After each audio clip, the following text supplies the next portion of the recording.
Pessoal, tive que cortar um pouquinho a aula, mas já estamos aí de volta. Então, assim, voltando lá a falar sobre os tumores. Então, dos pacientes infanto-juvenis, a gente pode dividir eles em dois grandes grupos. Os tumores hematológicos, que são os mais comuns, que a gente já falou antes, que são as leucemias e linfomas, e os tumores sólidos, que daí inclui o tumor do sistema nervoso central, cerebelo, tumores abdominais, como neuroblastoma, epitoblastoma, nefroblastoma e os outros... e os demais. Então, vamos falar agora especificamente sobre a leucemia. A leucemia aguda é o câncer mais comum na infância, ela representa mais ou menos 30% do total dos casos do câncer de pediatria. Então, você vê que é um número bem expressivo, né? A taxa de cura em 1950 era de 0% e hoje, falando especificamente de leucemia, ela pode chegar a 80%. O quadro clínico vai depender do grau de infiltração medular que a gente tem desse paciente e a extensão extramedular. Mas aqui o que a gente pode falar sempre em leucemia, que não pode esquecer, que são as penias. Então, anemia, plaquetopenia, neutropenia. Se você vê essa pancitopenia no hemograma, tem que chamar atenção. A dor óssea também é uma dor bem frequente, principalmente de membros inferiores, que vão se tornar intensa, vão chegar a impedir a criança de deambular. Aí aqui entra uma coisa muito importante, que essa é uma queixa muito comum no nosso dia a dia, essa dor de membros inferiores. Aí como que a gente fala que é a dor do crescimento lá para a mãe, que é uma dor que na verdade nem existe, mas é que é uma dor benigna, que acabou ficando como popular a dor do crescimento, que é aquela dor daquela criança que andou, correu, pulou, brincou o dia inteiro, e ela vai chegar no final do dia, ela vai ter dor, ela pode às vezes até acordar. Aí a mãe vai, faz uma massagem, fica tudo certo e tá tudo resolvido. Então, pra gente pensar em dor de tumor, em geral é uma criança que é uma dor um pouco mais importante, né? É uma dor que, em geral, incapacita essa criança, a mãe tem que fazer analgésico, só a massagenzinha que a mãe costuma fazer não resolve, acorda a criança à noite pela dor e não tem um horário muito, muito predisponente. Então, essa dor de crescimento, essa dor da criança rígida, geralmente é uma dor mais pro final do dia, que a criança tem que correr o dia inteiro. Uma dor reumatológica é uma dor mais pela manhã, que ao longo do dia a criança também acaba ficando bem, né? Se tem presença de artrite, se tem presença de artralgia, isso aí sempre chama atenção para a doença, né? A artrite, a artralgia nunca é benigno, né? A presença de dor, então, em membro, associada a qualquer parâmetro alterado do hemograma, aí a gente pensa numa neoplasia maligna, não em doença reumatoide, mesmo na ausência de blasto no sangue periférico. Então, assim, eu tenho uma anemia, eu nem tenho blasto, a gente sempre tem que fazer uma referência daí pro oncologista lá desse paciente, certo? Falando uma anemia, mas, obviamente, a dor lá em membros. Então, assim, se um dia vocês pensaram que talvez possa ser algum tipo de tumor, a gente fala não usem corticoide. Uma coisa boa que vai vir desse coronavírus aí, eu acho que para os próximos anos, é exatamente essa cultura de que corticoide é usado para tudo, xaropinho de tosse, tudo. Então, isso atrapalha muito os nossos pacientes oncológicos. O coronavírus espalhou um monte de vídeo por aí falando que não pode, que diminui a imunidade, tudo. Então, vamos ver pelo lado positivo aí, isso vai ser uma das coisas positivas. O pessoal vai parar de usar o corticoide para tudo e para os nossos tumores aqui, isso vai ser uma coisa boa. Por quê? A hora que a gente usa o corticoide para um paciente, por algum outro motivo, sem saber que era leucemia e era leucemia, a gente seleciona as células leucêmicas e a gente piora o prognóstico desse paciente. Fora isso, a hora que a gente faz a biópsia de medula desse paciente, a gente não consegue confiar tão bem na medula. Então, às vezes, você faz a biópsia e tá dando que ele não tem tanta infiltração ou que não tá infiltrado e a gente não sabe se ele não tá mesmo ou se foi porque o corticoide mascarou. Lembrando que o corticoide entra como tratamento, inclusive, desses pacientes. Então, quer dizer, ele vai estar tratando, mas ele vai estar fazendo um tratamento errado, né? Então, ele vai estar só selecionando as células mais resistentes mesmo. O exame clínico desse paciente com leucemia, né? Então, vamos pensar que ele tem uma pancitopenia. Então, ele tem uma palidez, ele pode ter fenômenos hemorrágicos, pode ter uma epistaxe bem importante, pode ter petequia, pode ter hematoma por todos os lugares do corpo. Em geral, ele vem... a gente pode observar, a maioria das vezes, uma hepato e esplenomegalia. Tem linfonodomegalia que pode ser generalizada, entra o diagnóstico diferencial dos linfomas, que a gente vai falar lá pra frente, mas linfonodo, a gente não pode esquecer das leucemias também, febre, né? A LLA, que é a leucemia linfóide aguda, é corresponde a 80% dos casos, né? Então é a mais comum. E o pico de incidência é de criança pequena lá, né? De 2 aos 4 anos de idade. A leucemia mieloide aguda já é 15 a 20% dos casos e a mieloide crônica de 5%, né? A mieloide aguda, ela é frequente em crianças bem pequenininhas, em crianças com menos de 1 ano de idade e em adolescentes. Enquanto a mieloide crônica, mais de 80% são após os 4 anos de idade. Então, a LLA, que é o mais comum, é aquela criança carequinha das fotos lá que a gente geralmente vê nas propagandas. Então, para não esquecer mais ou menos, a idade é sempre aquela criança menorzinha. E aqui, esse fluxograma, eu tirei todos eles do Instituto Ronald McDonald, que eu acho eles sensacionais. Se vocês gravarem essa aula e tiverem esses fluxogramas para vocês, eu acho que não tem muito erro. Então, ali, sinais e sintomas que você tem que pensar. Tem palidez, sangramento, febre, dor óssea, dor articular, hepatosplenomegalia ou linfonodomegalia. Primeira coisa é o hemograma, que sai o resultado muito rápido. O hemograma normal, você vai reavaliando esse paciente. Persistiu os sintomas, você pode até repetir o hemograma, se tiver normal, você acompanha, tá? Hemograma alterado, então você tem 2 ou mais alterações, ou você tem uma leuemia, ou você tem uma leucocitose, ou uma leucopenia, ou uma plaquetopenia, aí você já está indicado encaminhar para um oncologista pediátrico, tá? E aqui a gente não pode esquecer disso aqui, ó, das nossas emergências em leucemia. Então, se você tem uma leucocitose acima de 50 mil, essa criança pode fazer trombose, então é uma emergência. Sangramento ativo, uma plaquetopenia abaixo de 20 mil, ou alguma anemia severa, e em geral a gente tem que internar esse paciente e fazer referência imediato para algum sistema de oncologia. Os tumores do sistema nervoso central, então, são a segunda neoplasia maligna mais frequente, lembrando que é a primeira em tumores sólido em criança. Corresponde a cerca de 20% das neoplasias abaixo dos 15 anos de idade, e o pico de incidência, em geral, é até os 10 anos de idade lá. 70 a 80% dos tumores se originam nas células gliais, 50% são infratentoriais, sendo que 70% lá tá no cerebelo e no quarto ventrículo. Então, aqui é interessante. Por que é importante a gente saber isso? Porque a gente tem que saber que 70% das crianças vão ter, perto do quarto ventrículo, eles começam com uma hidrocefalia, então eles começam com uma dor de cabeça, começam com perda de equilíbrio. Então, por isso que é importante a gente saber mais ou menos a localização mais comum. Os tumores supratentoriais predominam nos 2 primeiros anos de vida e os infra depois desse período. Então, é aqui que a gente fala. Então, aqui o cerebelo, então aqui as regiões infratentoriais, aqui a região supratentorial. Às vezes, a gente vê um tumor benigno, dependendo da localização, que dá muito mais sintoma do que um maligno, dependendo da localização que tem do sistema nervoso. Então, não necessariamente um tumor que tem uma clínica muito exuberante, quer dizer que ele é um tumor grande ou pequeno. Falando em sistema nervoso central, isso não é verdade. Então, a morbidade e tratamento podem ser extremamente significativas, né? Então, ele pode deixar muita sequela nessa criança, neuropsicológica, neuroendócrina, e a mortalidade está entre as mais altas dos cânceres pediátricos, que em geral é aquilo que a gente fala, uma das principais queixas aqui do tumor do sistema nervoso central é a cefaleia.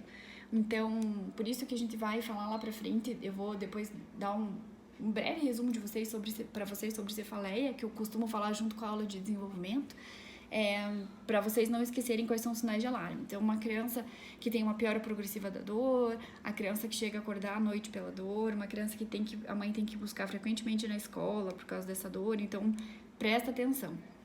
Lembrando que nesses casos, quando a gente suspeita de tumor, às vezes a gente acaba pedindo uma tomografia lá na emergência, sem contraste, que não nos serve muita coisa. Então, quando a gente está falando em tumor, a gente precisa ou de uma ressonância magnética ou de uma tomografia com contraste, que muitas vezes a gente não vai conseguir pelo nosso pronto-socorro.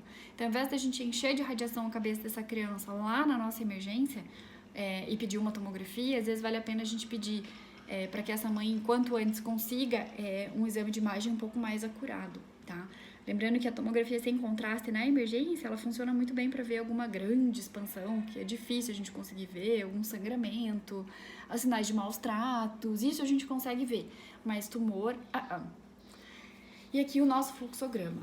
Então, aqui, ó, sinais e sintomas. Então, a gente tem uma cefaleia persistente, principalmente matinal, vômitos frequentes, tontura, convulsão, alteração de marcha, alteração de visão, irritabilidade, uma criança muito sonolenta, uma criança que tem um atraso importante do desenvolvimento neuropsicomotor ou o aumento anormal do perímetro cefálico, então aquela criança que a gente vinha colocando no gráfico do perímetro cefálico bem bonitinho, de repente do percentil 5 foi lá pro percentil 95, esse aí é o que a gente sempre tem que fazer um exame de imagem lá, e daí aqui entra ou a tomografia ou a ressonância de crânio, e se tiver esses sinais que a gente pensar em tumor, a gente pede para que seja feito em até 7 dias. Vocês vão ver que na prática, se vocês estiverem numa unidade básica de saúde, por exemplo, vocês não vão conseguir esse exame em até 7 dias, então dependendo do grau de suspeita que vocês têm, às vezes a gente tem que até internar esse paciente para conseguir esses exames. Então, não viu a massa, continua a investigação para ver o que pode estar acontecendo para tudo isso aqui dessa criança. Se tem massa, você encaminha, obviamente, para o cirurgião pediátrico. Tá, aqui a gente entra também com os tumores de visão. Então, você tem uma leucocoria, alteração na visão, uma criança que não era estrábica e de repente começou com estrabismo, começou com uma protusão ocular, você pede uma avaliação com o oftalmologista e se tiver a massa, aí você encaminha para o oncologista também. Então, aqui a emergência, se é uma criança que tiver sinal de hipertensão intracraniana ou alteração do nível de consciência. Então, parece meio óbvio, mas é uma coisa que a gente sempre tem que lembrar. Então, se é uma criança que está mais sonolenta, muito caidinha, a gente já tem que pensar em internar essa criança. As manifestações clínicas, então, são diversas, depende da localização do tumor, como a gente falou antes. A maioria, então, está na fossa posterior infratentorial, então vai causar obstrução da circulação licórica, vai fazer hidrocefalia e hipertensão intracraniana, que é essa cefaleia muito importante que eles têm, vômito bem importante. E quando a localização é mais supratentorial, aí você tem mais anormalidade focal, convulsão. Então, uma criança que era muito tranquila começa a ficar muito irritada, pode estar fazendo algum foco irritativo, convulsão principalmente parcial. Por isso que vocês veem no nosso hospital, toda criança que chega com uma crise convulsiva parcial ganha tomografia. Parcial é sempre igual a tomografia. E a hipertensão intracraniana é a cefaleia, náusea e vômito. Então, vamos para o nosso terceiro tumor lá, que são os linfomas, que são a terceira causa de câncer em pediatria, né? A gente pode dividir geralmente eles em Hodgkin e não Hodgkin, e geralmente é aproximadamente 15% das nossas neoplasias. Então, aqui a gente está vendo, parece meio óbvio, né? Então, a gente está vendo 2 linfonodos lá enormes, mas a gente tem que pensar, aqui a gente tem uma massa mediastinal, a gente tem que pensar quando que a gente tem que investigar lá essa criança. Quando a gente está falando em linfoma, uma coisa que é interessante a gente observar é que tem um aumento bem importante dos espaços intercostais aqui, tá vendo? Então, isso fala bastante a favor de ter um tumor de mediastino aqui. Mesmo sem a gente conseguir ver o perfil, a gente consegue observar bem. Então, se tiver alguma característica dessa, aí às vezes a gente precisa até do hematoma para conseguir confirmar. Então, em geral, o que a gente vê no linfoma? Febre sem causa determinada, o paciente tem história de perda de peso e sudorese noturna. Lembrar que não é obrigatório a gente ter esses sintomas B que a gente fala, que é febre, perda de peso e sudorese, para a gente fechar o diagnóstico. E, em geral, são pacientes que já têm um quadro um pouco mais avançado quando chega a esses sintomas que a gente vê muito mais comum no adulto do que na criança. Pode alterar as séries do hemograma, como lá na leucemia, pode fazer apodesplenomegalia. Em geral, quando chega essa criança que a gente está suspeitando de alguma massa, a primeira coisa que a gente faz são as nossas sorologias monolike, que a gente fala. A gente faz tóxico, CMV, IBV, entra também na rotina rubéola, HIV, sífilis, e daí a gente dá uma olhadinha, se tiver tudo negativo, a gente daí entra para a etapa de pensar que pode ser um linfoma. Então, a gente tem lá o linfonodo, e a gente tem uma toxo IgM positiva, tudo isso aí pode fazer esses linfonodos, então a gente pode estar autorizado a começar a, por enquanto, observar essa criança, tá? Você tem uma persistência desse gânglio aumentado, maior que 3 centímetros, depois, e você vai reavaliando essa criança semana a semana, e depois de 6 semanas, mesmo depois que você fez o tratamento adequado, continua aumentando, ou aumenta muito rápido, esse aqui é o paciente que às vezes tem que ir para biópsia. Então, maior que 3 centímetros, mesmo depois de 6 semanas tratando, aumento progressivo, supraclavicular e região inferior do pescoço. Então, supraclavicular, em geral, é sempre igual à investigação, tá? Adenomegalia, axilar, epitoclear, na ausência de porta de entrada, a gente sempre se preocupa também. E, em geral, aquela característica que a gente se preocupa do linfonodo, que é uma adenomegalia dura, indolor e aderida aos planos profundos. Então, assim, em geral, quando a gente tem um linfonodo infectado, ele pode vir com essas características mais endurecidas, mas, em geral, ele tem sinal flogístico, ele é doloroso. Então, uma adenomegalia dura, dolorosa, a gente pode às vezes começar a fazer um antibiótico empírico lá para esse paciente e observar como que vai sendo a evolução antes da gente já biopsiar logo de cara. Os linfomas de Hodgkin. Pode atingir crianças e adultos, mas em geral é mais comum nos adultos jovens, né, dos 15 aos 40 anos lá, e pessoas lá depois acima de 55 anos, e é muito raro em criança menor. O crescimento, então, por mais de 2 semanas, associado ou não a quadro inflamatório ou infeccioso, tem que levantar suspeita para neoplasia, que é o que a gente já tinha conversado antes. O acometimento das cadeias linfonodais cervicais, supraclavicular e mediastinal ocorre até 70% dos casos, tá? Então, em geral, dos acometimentos benignos mais comuns que a gente vê é o cervical, mas a gente não pode esquecer que ele é um dos mais acometidos nos casos de tumor. Então, chega uma mãe lá com uma queixa de linfonodo, uma linfadenite, pede um ultrassom, dá uma olhadinha, vamos ficar de olho lá, o que a gente vai ver o acompanhamento, que é o mais importante. Então, sintomas sistêmicos como febre, sudorese, perda de peso não são frequentes, mas indicam geralmente maior agressividade. Os linfomas de não Hodgkin representam um grupo diverso de neoplasia linfóide, geralmente que tem resposta ao tratamento variado dependendo então da evolução. Na maioria dos casos, os não Hodgkin estão incluídos no grupo de alto grau de malignidade e são agressivos, mas como todo câncer que é mais agressivo, ele responde melhor à quimioterapia.